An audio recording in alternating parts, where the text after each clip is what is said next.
Not downplaying. Well, you said those are your I don't want to words. drive our nation into a panic. I'm a cheerleader for this nation.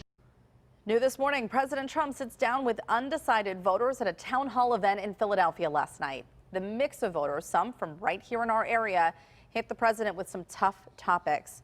John Shumway is digging deeper into some of the president's responses to those questions. And John, there were a few from last night that really stuck out. Yeah, there certainly were. And by having those undecided voters, I mean, these questions were rather pointed, like the issue of race. And the president said, I hope we don't have a racial problem. I like people of all races. And there were other big moments of the president denying that he downplayed, as you heard, the seriousness of the coronavirus earlier this year. And that claim, of course, coming to light from Bob Woodward and the recordings that he made with the president for his new book called Rage. On that topic, listen to this exchange between a student from here in Pittsburgh and the president. Why would you downplay a pandemic that is known to disproportionately harm low-income families and minority communities? Yeah. Well, I didn't downplay it. I actually, in many ways, I upplayed it in terms of action. My action was very strong. Yeah, because what I did was with China, I put a ban on. With Europe, I put a ban on.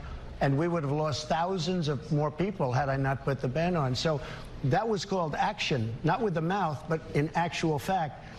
We did a very, very good job. And that's not the only controversial claim the president denied during the ABC town hall with George Stephanopoulos. Another voter asked about the Atlantic's claim that he called U.S. soldiers killed in battle suckers and losers. Here's his response when he was asked how he was going to win back military voters and their supporters. It's easy because I never made those statements. They were never made by me. They said I stood over the grave of soldiers killed many years ago, and I said they were suckers. I never made that. Do you know we had 26 people as of today come out to say it never happened, and many people were there? Important to point out that on the other side of the ballot, Democratic Vice President Joe Biden, ABC reached out to his campaign to schedule a similar town hall, and they couldn't come to an agreement on a date. Biden hasn't said much about the president's town hall last night, but he did retweet a reference the president made that Biden had not followed through on a national mask mandate called for during the DNC. In part, Biden said, quote, "To be clear, I am not currently president," end quote.